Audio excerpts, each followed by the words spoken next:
ആം ആദ്മി പാർട്ടിയുടെ ഭാഗമായി രാജ്യസഭയിലെത്തിയ 7 എംപിമാർ ബി.ജെ.പിയിലേക്ക് കൂറുമാറിയിരിക്കുന്നു. ആകെയുള്ള 10 അംഗങ്ങളിൽ അവശേഷിക്കുന്നത് 3 പേർ മാത്രം. ദേശീയ തലത്തിൽ പാർലമെന്റിനുള്ളിലും പുറത്തും ബി.ജെ.പിക്കെതിരായ അതിനിശ്ചിത വിമർശനങ്ങളുടെ പേരിൽ ശ്രദ്ധ പിടിച്ചുപറ്റിയ രാഘവ് ചദ്ദയുടെ നേതൃത്വത്തിലാണ് ഈ കൂറുമാറ്റം നടന്നത്.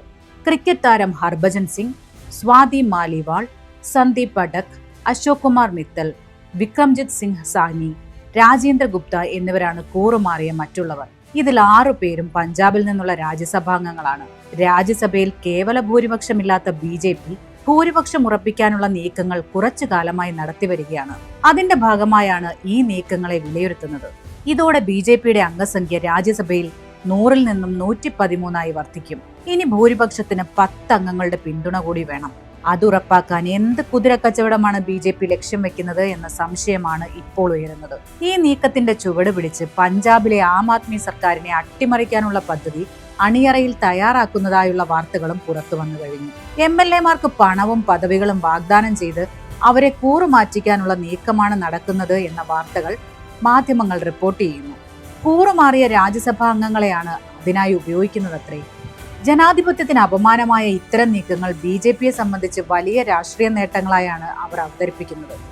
രാഷ്ട്രീയത്തിൽ ധാർമ്മികതയ്ക്കും ജനാധിപത്യ മര്യാദകൾക്കും ഒരു വിലയും കൽപ്പിക്കാത്ത നിലപാടുകൾ സ്വീകരിക്കുന്ന രാഷ്ട്രീയ പാർട്ടിയാണ് ബി.ജെ.പി എന്നത് സമീപകാല സംഭവങ്ങൾ സാക്ഷ്യപ്പെടുത്തുന്നുണ്ട്.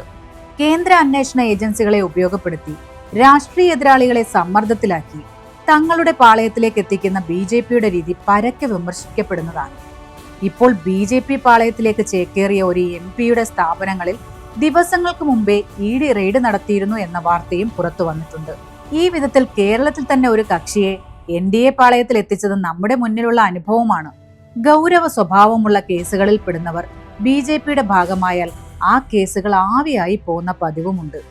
ഇന്ത്യയിലെ പല സംസ്ഥാനങ്ങളിലും തെരഞ്ഞെടുക്കപ്പെട്ട സംസ്ഥാന സർക്കാരുകളെ ഈ വിധം അട്ടിമറിച്ചതിന്റെ നിരവധി അനുഭവങ്ങളുമുണ്ട്. അരുണാചൽ പ്രദേശിലും ഗോവയിലുമെല്ലാം ഈ നാടകം രാജ്യം കണ്ടതാണ്. ബി.ജെ.പി കൂറുമാറ്റത്തിലൂടെ നിരവധി മന്ത്രിസഭകൾ ഉണ്ടാക്കിയ സംഭവത്തിനും രാജ്യം സാക്ഷ്യം വഹിച്ചു. അങ്ങേയറ്റം അധാർമികവും ജനാധിപത്യത്തെ ദുർബലപ്പെടുത്തുന്നതുമായ ഈ ആയാറാം ഗയാറാം രാഷ്ട്രീയത്തെ പ്രതിരോധിക്കാൻ നിലവിലുള്ള നിയമങ്ങൾ പര്യാപ്തമല്ലേ എന്നുള്ള സംശയങ്ങൾ ഉയരുന്നു. എല്ലാ രാഷ്ട്രീയ മര്യാദകളും കാറ്റിൽ പറത്തി മറുകൊണ്ടം ചാടുന്ന ജനപ്രതിനിധികളെ നേരിടാൻ കർശനമായ ഇടപെടൽ നീതിപീഠങ്ങളിൽ നിന്നെങ്കിലും ഉണ്ടാകണമെന്നാണ് ജനാധിപത്യം നിലനിൽക്കണമെന്ന് ചിന്തിക്കുന്ന മനുഷ്യർ ആഗ്രഹിക്കുന്നത്. ജനാധിപത്യത്തിന് ഭീഷണിയായ ഇത്തരം നീക്കങ്ങൾക്ക് നേതൃത്വം കൊടുക്കുന്ന ബി.ജെ.പിയുടെ കുതന്ത്രങ്ങളെ പ്രതിരോധിച്ചേ മതിയാകൂ.